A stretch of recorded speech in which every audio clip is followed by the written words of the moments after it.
Hello, listeners. This is Kat, and welcome back to Put Your Hands Up Podfix. This will be the continuation of Little Acts of Kindness. This will be Part 65, Chapter 65, entitled Prison Breakout. Atsuhiro leaned back. His feet kicked up as he looked over at his two companions, a couple low-rank villains. He didn't know their names, didn't particularly care either. The only reason he was here was because of the job. Finally, a girl walked in, though Atsuhiro kept Giron's warning in mind. Don't underestimate her because of her looks. Doing so can get you killed.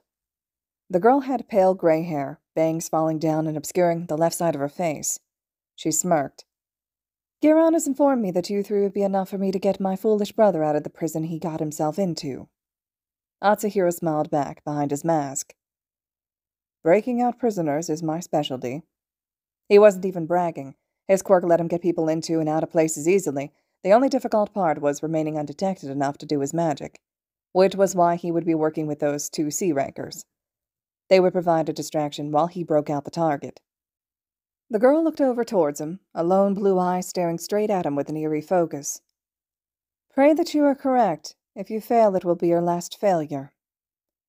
I won't fail, Atsuhiro said, taking his legs down and sitting up straight.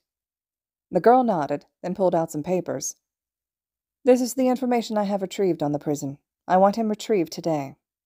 The two C-rankers exclaimed, complaining about the time crunch and that it gave them no time.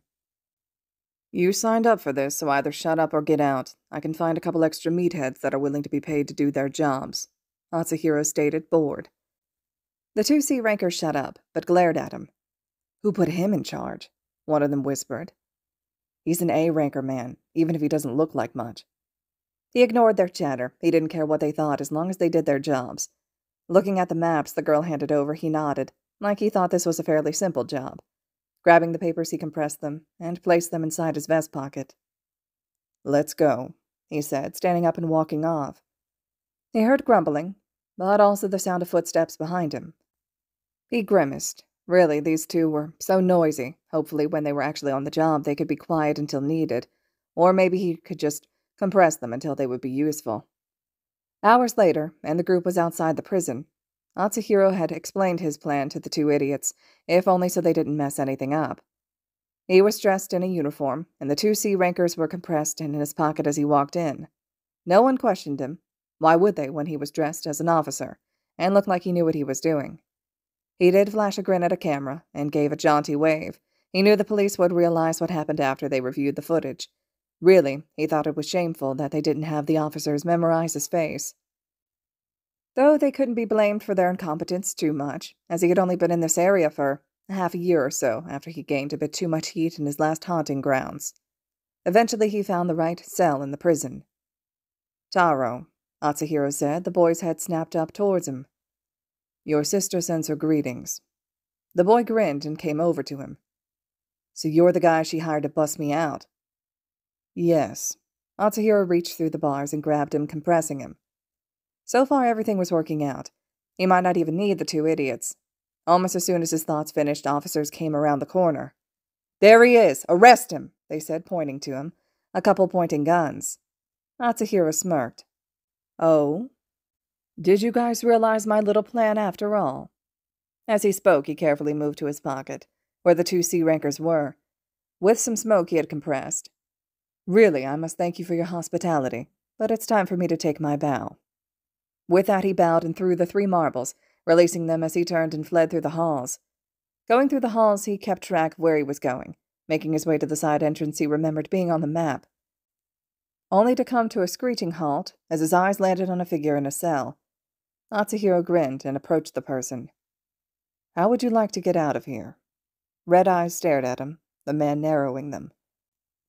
Even with the man trapped in a cell, there was such an intensity in that gaze that caused Atsuhiro to shiver, from excitement or fear he didn't know. An eyebrow raised as the man looked at him, as if judging him. Why would you want to get me out of here? He sounded skeptical, wary, probably wondering if there was some ulterior motive. Atsuhiro shrugged. I'm already on a contract to bust out a criminal, why not free another to cause more chaos? So you're one of those petty criminals who wields your power for petty mischief. Petty? Hey, I'll have you know I'm... The sounds of footsteps running closer sounded in the distance, and Atsuhiro changed what he was saying. Last chance. If you don't want to be free of this place to continue your work, then fine, I'll leave you here. Fine. The hero killer agreed after a short pause, his tone reluctant. Give me your hand, Atsuhiro said, reaching through the bars, and as soon as he touched Stain, he compressed him and continued to escape. Wait for us! One of the C-rankers cried, and Atsuhiro groaned, but slowed his pace until the two caught up. Quickly, he compressed them, knowing he could escape easier if they were hidden. After an hour, he escaped from the police and released the two C-rankers. You have him? Yes, let's go get our pay. He would release the hero killer after he got his money, and who knows, maybe Giron knows someone who would be willing to pay him some money to free Stain. Yo, Midoriya, do you mind if I sit with you today? Kaminari asked as Izuku headed towards the cafeteria. Izuku tilted his head but gave a nod. Thanks, bro. Kaminari gave a laugh. Bakabro's a bit mad at me right now, and Jiro was being a pain, he said with a sigh, looking over towards the table where Bakugo and his friends sat. The group sat at the lunch table, Izuku next to Monoma, and Ida as per usual, while Kaminari, Uraraka, and Tokiyami sat across from him. Their table was at max capacity. Midoriya, are we still allowed to come over for a sleepover? Monoma questioned. Izuku gave a nod. You guys are coming, right? Izuku asked, biting his lip a bit as he looked over. You bet. Of course. We shall rule over sleep. When did you decide to have a sleepover, Deku? Uraraka asked. Last week, Izuku answered. It's a gray oblong pill, quantum nanotechnology CPU, Ida deadpanned. Monoma and Tokiyami laughed hard, and even Izuku gave some laughter, even if he didn't understand the original reference. It reminded him of that lunch with his friends. Ida smiled. Kaminari gasped. Oh my gosh, you guys know that musical? We do, but Midoriya doesn't. During the sleepover, we're going to watch the musical, and maybe a few others. Kaminari's eyes lit up. That sounds so fun. He bit his lip, looking like he was refraining from asking something. Izuku swallowed, but Kaminari was so nice, and the blonde has made him laugh before. You can join, if you want. Kaminari's yellow eyes widened, but instead of being reminded of Dashinoi, Izuku was instead reminded of Honey. Are you sure? I don't want to make you uncomfortable. Izuku didn't want to lie. He was a bit scared of having the sleepover, but not because of Kaminari, just because everyone would be coming over. But he still wanted to do it. I'm nervous, but only because I haven't had a sleepover since I was 5. Kaminari smiled. I'll bring some snacks with me when I come over. How about we create a group text to let each other know what we're bringing, and Midoriya can text us his address that way, the blonde suggested, pulling out his phone. That is a good idea, Ida agreed. Izuku nodded and pulled out his phone, grabbing the numbers from the group chat and adding them into a group chat. He also asked if Uraraka wanted to join, but she declined, saying she was spending time with her parents and already had plans. Kaminari changed the group chat to Sleepover Boys. Kaminari changed Midoriya's name to Our Gracious Host. Izuku read over the changed name for a moment, and hesitated before typing. Midoriya changed Kaminari's name to Honey Guest. Honey? Kaminari questioned. Izuku flushed, embarrassed as he mumbled. Your eyes, they look like honey. Kaminari beamed, even as a light pink dusted his cheeks. Thanks, man. No one's ever compared my eyes to honey before.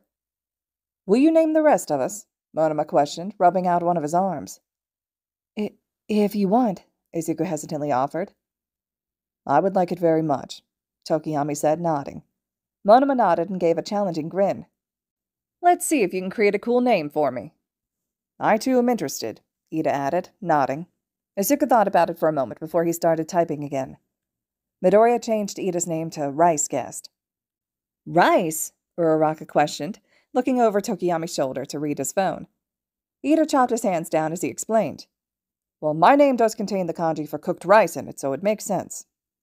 Midoriya changed Monoma's name to Time Lord Guest. Monoma gave a laugh. Lord of Time! Time Lord, I like it. Izuku gave a smile. You always have a watch on, and your hero outfit has all those watches. You always know the time. Monoma gave a thumbs up. Tokiyami snorted. I think he likes it because it strokes his ego. The imitation shadow is always eager for compliments. Monoma huffed. I only accept compliments from those worthy of my time. The shadow laughed. Sure you do. That's enough, you two, Ida scolded. Monoma pouted. They started it.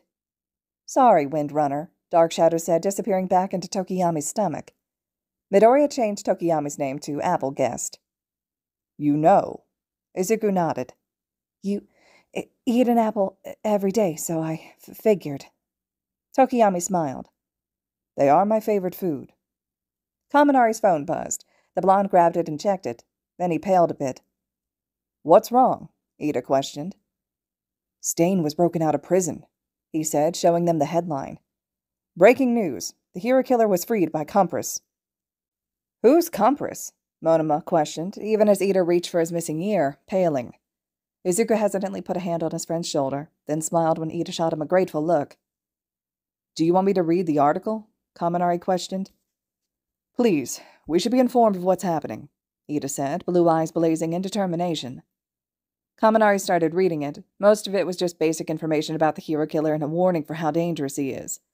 Then it moved over to Compress explaining the villain was known for breaking people out or robbing banks and distributing the money in magic acts. It was also mentioned that he was suspected in some kidnapping cases, but it was never proven.